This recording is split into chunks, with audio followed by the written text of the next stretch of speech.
Hi, and thank you for tuning in to Noir Histoire. I'm Natasha, and in this episode, I'll be sharing what I've learned about Bridget Biddy Mason, born on August 15, 1818, died on January 15, 1891, notable entrepreneur and philanthropist, nationality, American. Bridget, known as Biddy, was born into slavery and, like most enslaved people, did not receive a surname at birth.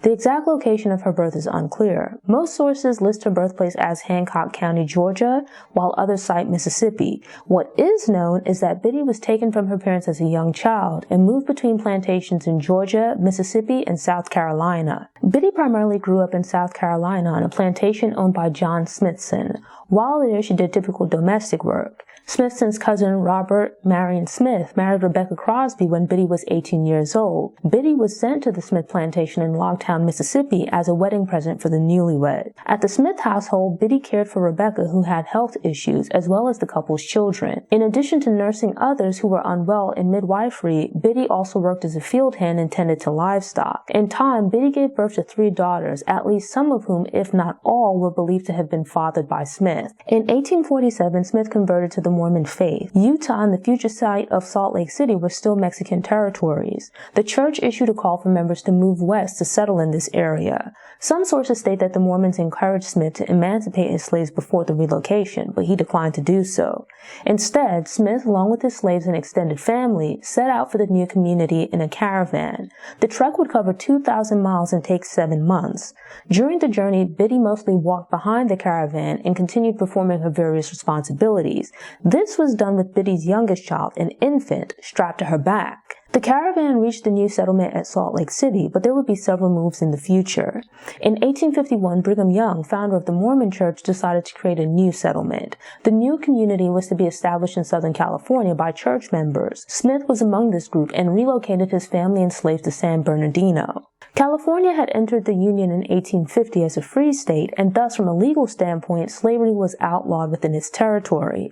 Smith's transport of his slaves into California technically automatically granted them freedom, but the Fugitive Slave Act was also enacted in 1850 and enforced the rights of slave owners even in supposedly free states. As they mingled with local black people who knew California was a free state, those enslaved within Smith's household began to hear murmurs about their freedom. Initially, Smith experienced some success in California as a cattle rancher, but a disagreement with the local Mormon leaders and being a slave-owning man in an anti-slavery state made San Bernardino uncomfortable. Thus, Smith relocated his group once again, this time to a desolate part of Santa Monica. From this location, Smith began to make plans to relocate to Texas, which was a slave state. Biddy and the other black people under Smith's control were encouraged by free black people to seek their freedom. When Smith attempted to move the enslaved black people into Texas, free blacks and law enforcement got involved. Biddy's daughter's boyfriend appealed to his father, Robert Owens, for help.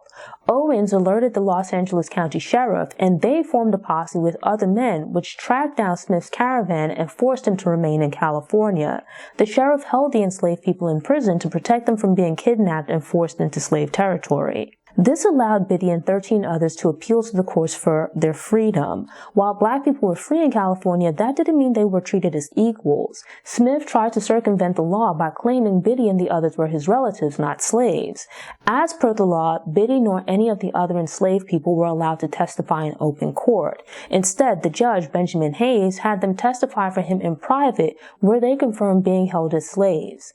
After hearing the evidence, the judge sided with the petitioners, and they were granted their freedom. As was the case with many enslaved people, Biddy did not have a last name, but following her emancipation, Biddy chose Mason as her surname. At the time, LA was still a small town with a population of about 2,000 residents. There were about 20 black people in LA at the time. LA's black community had provided physical protection and legal support for Mason and the other people who were enslaved by Smith. Mason and her family relocated to Los Angeles, where her daughter married Robert Owens' son. Mason found work as a nurse and midwife in the practice of a local white doctor, John S. Griffin. It would take 10 years of disciplined saving and frugal living for Mason to amass $250. She used the money to purchase a plot of land between Spring Street and Broadway. This made Mason one of the first black women to own property in the town. The humble home that was built on the land parcel was significant for the Masons after all they endured. The humble home that was built on the land parcel was significant for the Masons after all they'd endured. But the home also became a haven for those in need. It was the location at which Mason and other members of the Black community founded the first African Methodist Episcopal Church. Mason visited people in jail, provided a daycare for working women, helped locals with financial issues, and otherwise served her community. During her life, Mason gave and otherwise helped her family acquire property. Over the years, Mason would continue to buy and sell local real estate. She amassed an impressive portfolio worth about $300,000, millions of dollars in today's money, and became one of the wealthiest women in Los Angeles. Mason used her money to help her family and community, becoming a major local philanthropist. And Mason did all of this despite not having received an education. After her death, Mason was buried in an unmarked grave until the AME Church had a memorial stone installed in 1988. A memorial wall and Biddy Mason Park were established at Spring Street in Biddy's honor.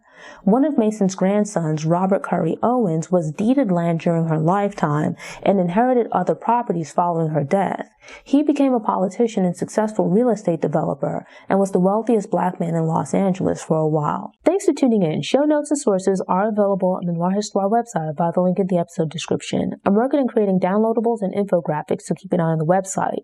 These Black History Facts are released every Wednesday, so if you enjoyed this episode and want more, subscribe to the channel, click the notification bell, and check out my Black History Facts playlist.